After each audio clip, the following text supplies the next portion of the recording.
السلام علیکم ورحمۃ اللہ وبرکاتہ۔ تعلیم القرآن کلاس نمبر 17۔ آج ہم سورۃ البقرہ کی آیت نمبر 13 سے آغاز کریں گے۔ اعوذ باللہ من الشیطان الرجیم، بسم اللہ الرحمن الرحیم۔ الا انہم هم المفسدون ولکن لا یشعرون۔ وَإِذَا قِيلَ لَهُمْ آمِنُوا كَمَا آمَنَ النَّاسُ قَالُوا أَنُؤْمِنُ كَمَا آمَنَ السُّفَهَاءُ أَلَا إِنَّهُمْ هُمُ السُّفَهَاءُ وَلَكِنْ لَا يَعْلَمُونَ۔ الا خبردار، انہم یقیناً وہ، ہم المفسدون وہ فساد کرنے والے ہیں۔ اب ضمیر انا کے بعد دو دفعہ آ گئی، ایک انا کا اسم بن کے اور ایک انا کی خبر میں، جو کہ ایک جملے کی صورت میں ہے، اس میں مبتدا بن رہی ہے۔ تو دونوں کو اکٹھا ملا کر ترجمہ کریں گے تو وہی کا ترجمہ بنے گا۔ یقیناً وہ وہی ہیں المفسدون جو فساد کرنے والے ہیں، ولیکن لیکن، لا یشعرون وہ شعور نہیں رکھتے۔ اب ہم الفاظ کی تفصیل میں جاتے ہیں۔ الا، اس کا ترجمہ ہے خبردار۔ یہ ایک حرف ہے اور اس کو حرف تنبیہ کہا جاتا ہے۔ حروف کی پہچان ہم نے پچھلے سبق میں کی تھی، لیکن اس میں زیادہ تر بحث حروف تہجی کے بارے میں ہوئی تھی۔ آج ہم کلمے کی جو 3 اقسام ہیں، اس سبق کے آخر میں ان کی پہچان بھی کریں گے۔ تو اسم، فعل اور حرف، ان میں سے حرف یہ وہ والا حرف ہے۔ تو الا ویسے تو حروف تہجی کے لحاظ سے اس میں 4 حروف ہیں، حمزہ، لام، الف، 3 حروف ہیں۔ تو لیکن لفظ یا کلمے کی اقسام میں سے یہ تیسری قسم ہے، اور اس میں 1، 2، 3 حروف شامل ہو سکتے ہیں، اور کسی اور کے ساتھ مل کر یہ ترجمہ دیتے ہیں، ان کا معنی بنتا ہے۔ تو الا کے معنی ہیں خبردار، تنبیہ کے لیے، کسی کو متنبہ کرنے کے لیے، متوجہ کرنے کے لیے، کسی جملے کے آغاز میں یہ کلمہ بولا جاتا ہے۔ تو عام طور پہ ترجمہ کیا جاتا ہے خبردار۔ اور کبھی یہ حمزہ استفہام اور لائے نافیہ کے ساتھ مل کر بھی مرکب بناتا ہے، اور اس میں پھر تخصیص کے معنی دیتا ہے، جس کو مخاطب کیا جا رہا ہے، بلایا جا رہا ہے، یا جس کے بارے میں کوئی سوال کیا جا رہا ہے، اس کو معین کرتا ہے۔ انہم، یہ 2 الفاظ ہیں، 2 کلمات ہیں۔ ایک ان جو حرف مشبہ بالفعل کہلاتا ہے، اور اس کے ساتھ ضمیر ہے، ضمیر ہم۔ یہ ضمیر یہاں پر انا کی وجہ سے منصوب ہے، کیونکہ انا کا عمل یہ ہوتا ہے کہ یہ فعل کی طرح 2 اسماء پر داخل ہوتا ہے، ایک کو یہ نصب دیتا ہے، تو انا کا اسم جو ہے وہ منصوب ہو جاتا ہے۔ جملہ اسمیہ سے پہلے بالعموم یہ آتا ہے، اور جو مبتدا ہوتا ہے اسے انا کا اسم کہا جاتا ہے، اور جو خبر ہوتی ہے وہ انا کی خبر کہلاتی ہے۔ تو انا کا اسم منصوب ہوتا ہے، تو یہاں پر ہم کی ضمیر منصوب ہے۔ اور اس کے بعد جو دوسرا ہم آیا ہے، وہ یہاں پر ضمیر ہی ہے، لیکن اس کی حالت رفع والی ہے۔ یہ پہلے تفصیل بیان ہو چکی ہے کہ ضمائر جو ہیں وہ مبنی ہوتے ہیں، ان میں آخر میں کوئی تبدیلی نہیں ہوتی، یعنی ان میں ظاہری اعراب نہیں آتے، لیکن کسی اعراب کی جگہ پر وہ استعمال ہوتے ہیں، اس وجہ سے ان کو اصطلاح میں محلن منصوب کہا جاتا ہے۔ تو ضمیر ہم جو دوسری ہے آیت میں وہ مبتدا بن رہی ہے، المفسدون اس کی خبر ہے۔ تو ہم کے معنی ہیں وہ یا وہ جو، دونوں ترجمے کر سکتے ہیں، دونوں ترجمے ہو سکتے ہیں، وہ یا جو، کیونکہ آگے چونکہ اس کی خبر بیان ہو رہی ہے اور یہ خود انا کی خبر بن رہے ہیں، دونوں مرکب ہم اور المفسدون، یہ ایک جملہ بنتا ہے جو انا کی خبر بن رہا ہے۔ تو اس صورت میں جو جملہ خبر بن رہا ہے اس کے بھی دو حصے ہیں، ایک ہم مبتدا ہے اور المفسدون اس کی خبر ہے۔ تو اس طرح سے ترجمہ بنے گا، خبردار یقیناً وہی ہیں جو فساد کرنے والے ہیں۔ المفسدون، المفسدون جو کلمہ ہے یہ فساد سے ہے، فے سین دال اس کا مادہ ہے، اس کا فعل ماضی ہوتا ہے افسادہ، باب افعال ہے، اور افسادہ فی الارض کے معنی ہیں اس نے زمین میں خرابی پیدا کی، فعل ہے۔ تو اس مادے میں باب افعال میں خرابی پیدا کرنا یا بگاڑ پیدا کرنا، بگاڑ پھیلانا، فساد مچانا، یہ اس کا ترجمہ بنتا ہے۔ اور افسادہ فعل سے جب ہم اسم فاعل بناتے ہیں تو وہ المفسد بنتا ہے۔ تو فاعل کیا بنے گا؟ المفسد، اور اس کے بعد اس کے ساتھ واو نون یا یا نون لگا کر اس کی جمع بنتی ہے، اور اس جمع کو جس میں واحد والی جو شکل ہے وہ آخری حرکت کے علاوہ باقی قائم رہتی ہے، تو اسے جمع سالم کہا جاتا ہے، اور یہ مذکر کا صیغہ ہے، جمع مذکر سالم ہم اس کو اصطلاح میں کہیں گے۔ تو المفسدون اپنے لغوی معنوں کے لحاظ سے اس کے معنی ہیں فساد برپا کرنے والے، فساد پھیلانے والے، فساد کرنے والے، اور جملے میں اب اس کا ترجمہ بن جائے گا فساد کرنے والے ہیں، کیونکہ یہ خبر بن رہا ہے۔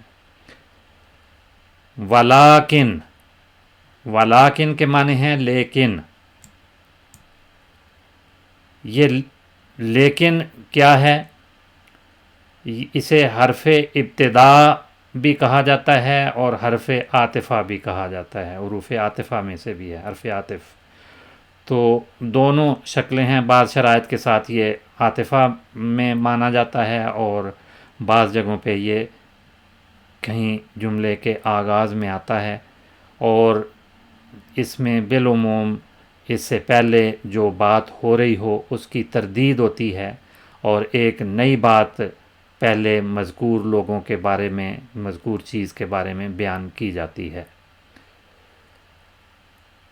تو اس کا ترجمہ ہے لیکن، کہا جاتا ہے یہ لاکن کا مخفف ہے، بہرحال ولیکن، لاکن اور ولیکن دونوں طرح سے واو کے ساتھ بھی یہ استعمال ہوتا ہے اور اس کے بغیر بھی استعمال ہوتا ہے، لیکن لاکن جو کہتے ہیں وہ کہتے ہیں کہ اس میں الف جو ہے وہ حذف ہو گیا لاکن میں سے، اور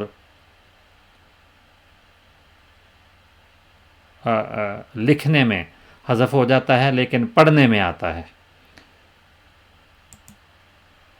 پڑھنے میں لاکن پورا پڑھا جاتا ہے لیکن لکھنے میں الف کے بغیر بالعموم لکھا جاتا ہے۔ اور اس کی ایک اور شکل لاکنہ بھی ہے، اور کہتے ہیں کہ یہ لاکنہ میں نون جو مشدد ہے، مسکلہ ہے، اس کو تخفیف کے ساتھ لاکن پڑھا گیا ہے، تو اس صورت میں یہ حرف ابتدا کہلاتا ہے، اور جملہ فعلیہ اور جملہ اسمیہ دونوں پر یہ داخل ہوتا ہے، اور واو کے ساتھ بھی یہ آتا ہے، جیسے ولیکن کانوا ھم الظالمین، اور بغیر واو کے بھی استعمال ہوتا ہے۔ آگے بعض شرائط کے ساتھ یہ استعمال ہو تو کہتے ہیں کہ یہ حروف عاطفہ میں سے ہے، تو اس کی مثالیں ہیں زیادہ تفصیل ہو جائے گی، اس لیے میں آگے چلتا ہوں۔ لا یشعرون، لا تو نفی کا کلمہ ہے، ولیکن لا یشعرون، لیکن وہ شعور نہیں رکھتے۔ لا پہ جو شد آئی ہے یہ اس وجہ سے ہے کہ لاکن کی جو نون تھی وہ ساکن تھی اور وہ لام بن کر اسلام میں مدغم ہو گئی۔ یہ لا نفی کا کلمہ ہے، ولیکن لا یشعرون فعل کو منفی بناتا ہے۔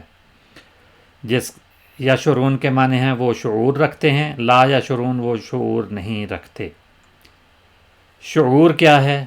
اس کا فعل آتا ہے شعر، مصدر ہے شعوراً، شعر یشعر شعوراً فعل ہے جس کے معنی ہیں جاننا، محسوس کرنا، سمجھنا، اور اس کا مصدر شعور ہے۔ اور شعور جو مصدر ہے وہ اسم کے طور پہ بھی استعمال ہوتا ہے، جس کے معنی ہیں احساس۔ کئی معنی ہیں، ایک معنی ہے اس کے احساس، اور دوسرے معنی ہیں کہ وہ علم جو بغیر کسی دلیل کے حاصل ہو۔ اور کسی کی مذمت کے لیے بھی یہ لفظ استعمال ہوتا ہے فلان لا یشعر، یعنی وہ تو بے حس ہے۔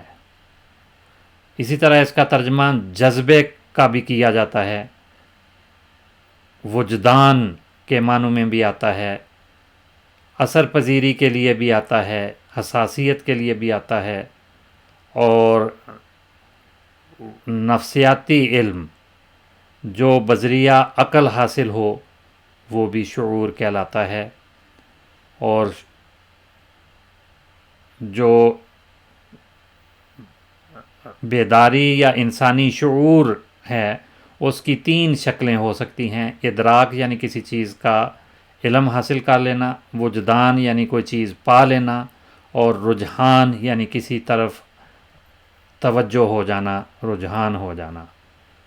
تو یہ شعور سے لا یشعرون یہاں پر استعمال ہوا ہے، اور یہاں آیت کا ترجمہ بنے گا خبردار، یقیناً وہی ہیں جو فساد کرنے والے ہیں لیکن وہ شعور نہیں رکھتے۔ اب ہم اگلی آیت میں جاتے ہیں۔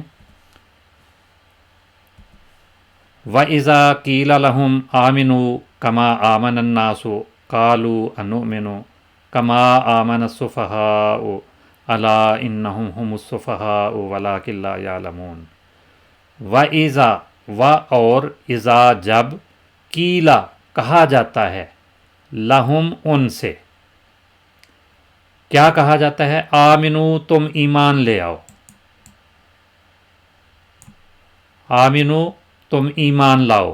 قرآن مجید میں یہ لفظ میم کی زبر کے ساتھ بھی آیا ہے، وہ فعل ماضی ہے، وہ ایمان لائے اور غائب کا صیغہ ہے، اور یہ فعل امر ہے جس کے معنی ہیں تم ایمان لاؤ۔ تو اور جب ان سے کہا جاتا ہے کہ تم ایمان لے آؤ، کما جیسا کہ، اس کا ترجمہ ہوتا ہے جیسے یا جیسا کہ۔ آمنا یہ فعل ماضی ہے آمینو سے، آمنا، اور اس کا تیسرا صیغہ آمنو جس کا ابھی ذکر ہوا ہے، اور آمنا کے معنی ہیں وہ ایمان لایا۔ اس کا فاعل الناسو ہے، اور یہ اگرچہ جمع کا لفظ ہے، اس سے مراد جمع ہوتے ہیں، لیکن آغاز میں جب اس کے لیے کوئی فعل ہو اور یہ فاعل بعد میں ایسا لفظ آ جائے، یہ کسی وقت ہم تفصیل میں بھی جائیں گے، تو اس صورت میں دونوں شکلیں ہوتی ہیں۔ آمنو بھی اس کے لیے استعمال ہو جاتا ہے، لیکن زیادہ تر آمنا واحد کا صیغہ استعمال ہوتا ہے۔ آمن الناس لوگ ایمان لائے، قالو تو وہ کہتے ہیں۔ یہ چونکہ اذا شرط کے لیے مفہوم دے رہا تھا، پہلے بھی ذکر ہو چکا ہے، تو اس کے بعد جو جملہ تھا قیل لہم آمنو کما آمن الناس، تو یہ شرط کی جگہ پر ہے، اور قالو یہ جواب بن رہا ہے، تو وہ کہتے ہیں۔ یہ تو کا مفہوم اس میں جو آ رہا ہے یہ جواب کی وجہ سے، قالو تو وہ کہتے ہیں، تو وہ جواب دیتے ہیں، یہ ترجمہ بھی کر سکتے ہیں۔ کیا، یہ حرف استفہام ہے۔ نؤمنو، آمنا سے یؤمنو فعل مضارع ہے، نؤمنو واحد متکلم کا صیغہ، کیا ہم ایمان لے آئیں، کما جیسے، پہلے بھی کما آ گیا ہے، آمنا ایمان لائے ہیں، آمنا ایمان لائے ہیں بیوقوف، السفہاء بیوقوف،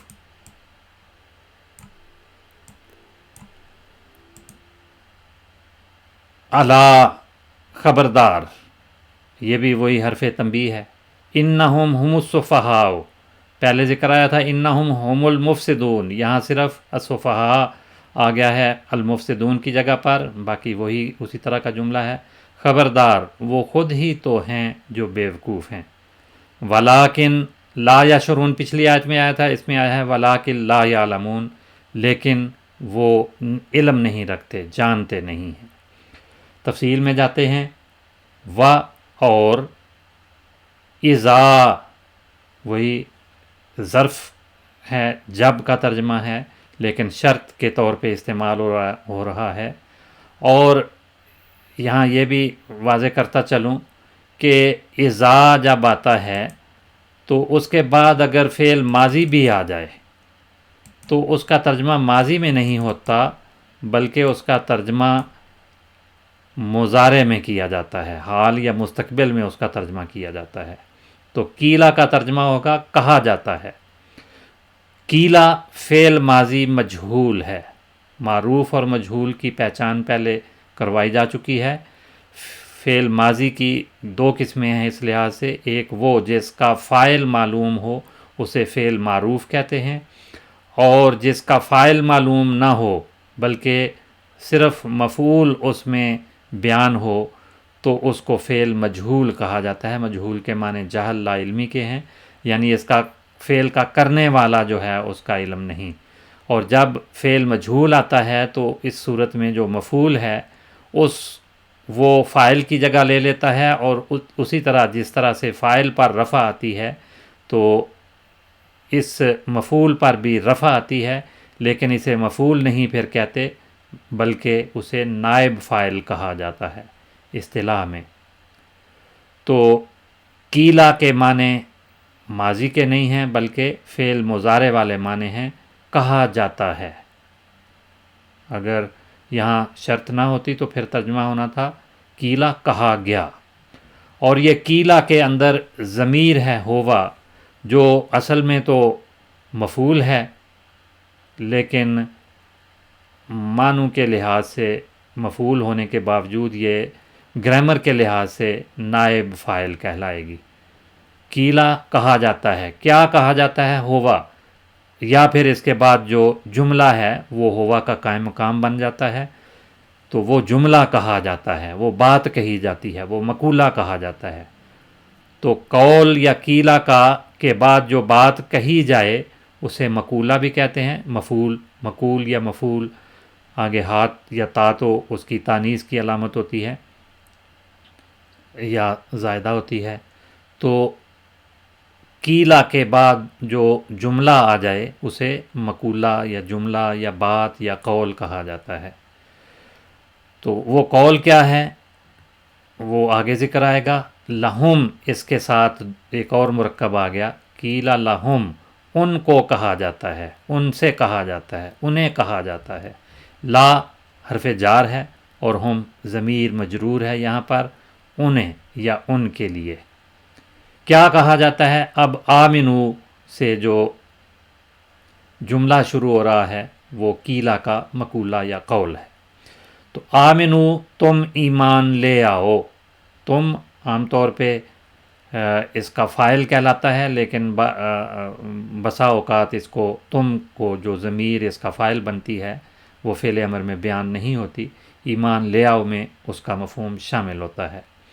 تو آمنو تو پہلے بھی اس کی تفصیل آ چکی ہے، یہ آمنا یومنو ایمانن سے باب فعال ہے اور اس کا یہ فعل امر ہے، یہ فعل ماضی غلط لکھا گیا ہے، فعل امر ہے، اس کے معنی ہیں تم ایمان لے آؤ.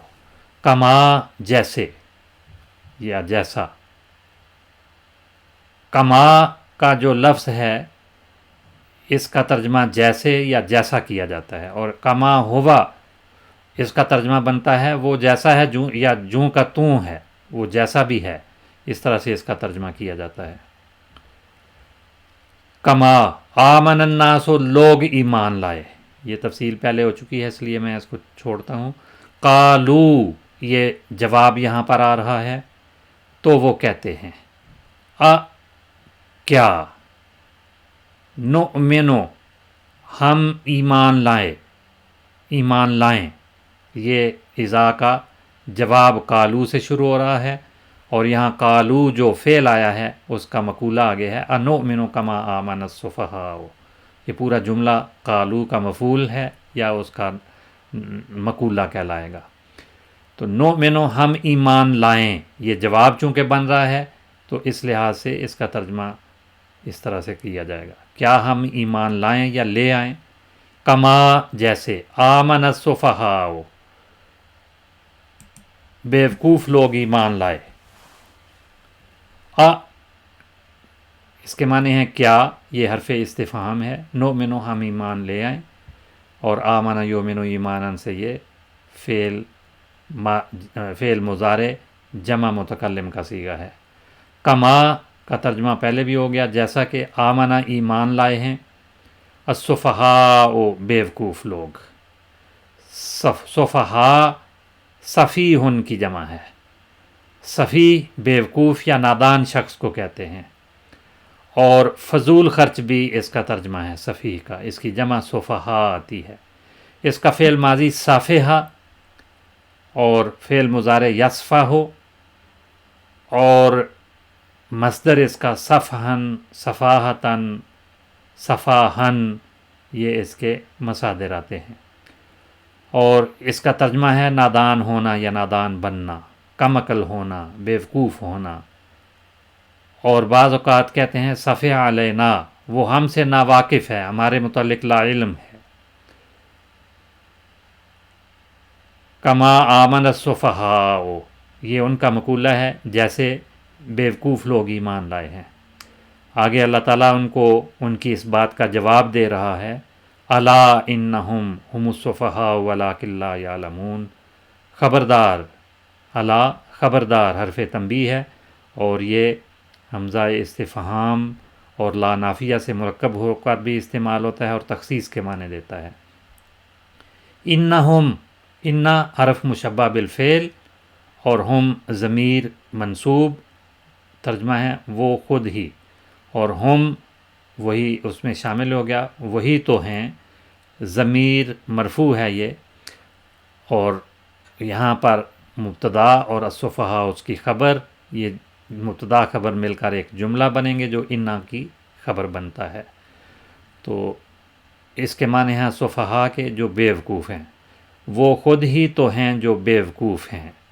ولیکن، لیکن حرف ابتدا ہے یا حرف عاطف بھی اس کو کہتے ہیں، اور یہ جملہ اسمیہ اور فعلیہ دونوں پر داخل ہوتا ہے، اور واو کے ساتھ بھی یہ استعمال ہو جاتا ہے.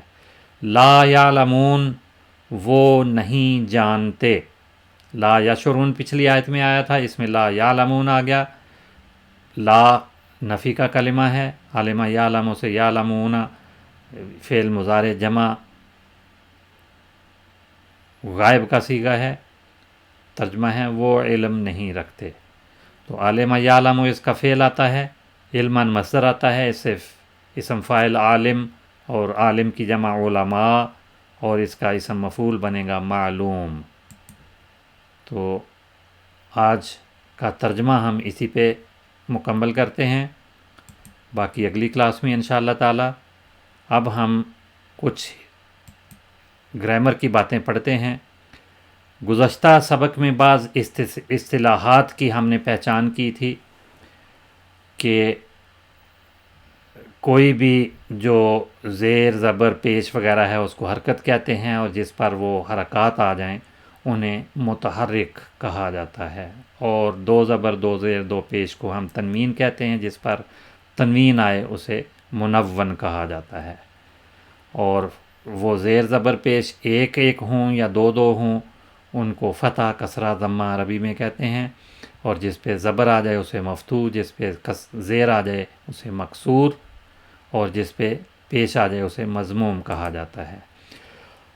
اس کے علاوہ ہم نے یہ پچھلے سبق میں دہرایا تھا کہ حروف تہجی جو ہیں جن سے الفاظ یا کلمات بنتے ہیں وہ الف سے یا تک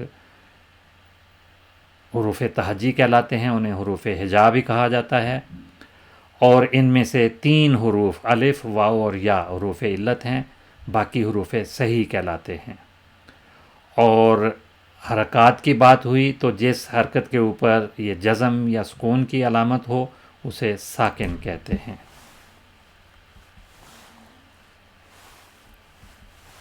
اور جس الف پر کوئی حرکت آ جائے وہ حمزہ کہلاتا ہے، اور حمزے کی بھی 2 قسمیں ہیں، جو کسی لفظ کے آغاز میں آئے،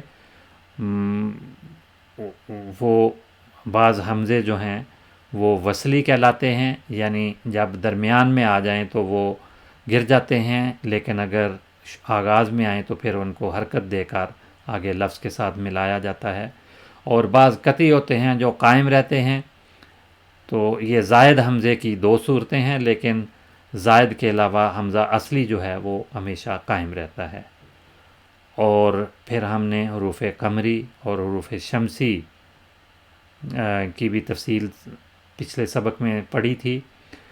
الف لام اگر کسی حرف کے آغاز میں داخل کریں تو لام جہاں پڑھا جائے گا وہ حروف قمری کہلائیں گے، اور جہاں لام کی بجائے اس لام کو حرف کے پہلے حصے میں اس کی جنس بنا کر مدغم کر دیا جاتا ہے، اور پھر دونوں حروف کو مدغم کر کے شد کی صورت میں پڑھا جاتا ہے، جیسے الشمس، تو یہ حروف شمسی کہلاتے ہیں، اور 28 حروف میں سے 14 حروف قمری اور 14 حروف شمسی کہلاتے ہیں۔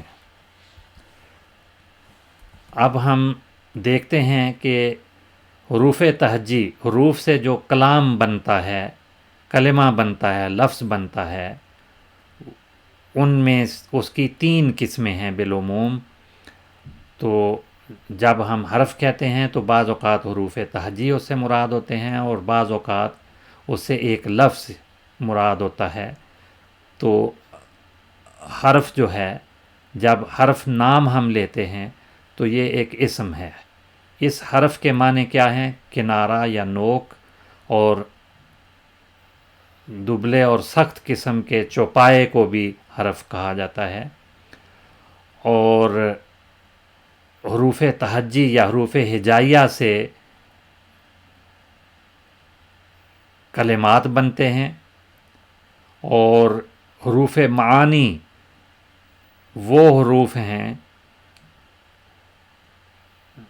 جو کسی لفظ کا حصہ بنتے ہیں اور وہ لفظ بناتے ہیں۔ حروف معانی میں سے ایک، یعنی وہ حرف جو اجزائے کلام مربوط کرتا ہے، حروف معانی کا ایک حرف کبھی ایک ہی ہوتا ہے، جیسے واو، یعنی جس کی تفصیل ہم حروف جارہ، حروف عطفہ وغیرہ پڑھتے ہیں، تو واو بھی حرف ہے، فا بھی ایک حرف ہے، لام بھی ایک حرف ہے۔ اور کبھی یہ ایک حرف کی بجائے 2 یا 3 حروف سے مل کر بھی حروف بنتے ہیں، کلام یا کلمہ یا الفاظ بنتے ہیں، تو ان کو وہ اسم فعل حرف جو لفظ کی 3 قسمیں ہیں ان میں سے ایک قسم حروف کہلاتی ہے۔ اور وہ حرف جو کلمے کی 3 قسموں میں آتا ہے وہ بالعموم اکیلے معنی نہیں دیتا، بلکہ کسی اور کے ساتھ مل کر وہ معنی پر پیدا کرتا ہے۔ تو کلمہ یا لفظ اس حرف کو کہہ سکتے ہیں، لیکن لفظ کی پھر آگے 3 قسمیں ہیں۔ تو جیسے کہتے ہیں ھذا الحرف لیس فی لسان العرب، کہ یہ حرف، یہ نام کی صورت میں حرف یہاں استعمال ہوا ہے، یہ بھی ایک اس حرف سے مراد ہوتی ہے۔ اور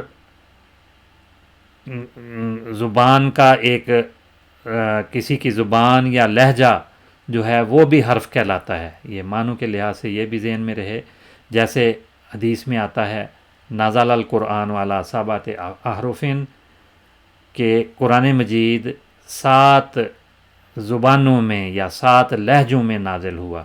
اسی طرح حرف سے مراد طریقہ، چہرہ اور دھار بھی ہوتے ہیں، لیکن اصطلاح میں جب ہم گرامر کی بات کرتے ہیں تو بالعموم حروف ہجائیہ یا حروف تہجیت سے مراد لیے جاتے ہیں، اور بعض اوقات ایک اسم کی صورت میں یہ حرف استعمال ہوتا ہے، اور اس سے مراد وہ کلمات یا الفاظ ہوتے ہیں جو ایک حرف پر بھی مشتمل ہو سکتے ہیں اور ایک سے زیادہ حروف پر بھی مشتمل ہو سکتے ہیں.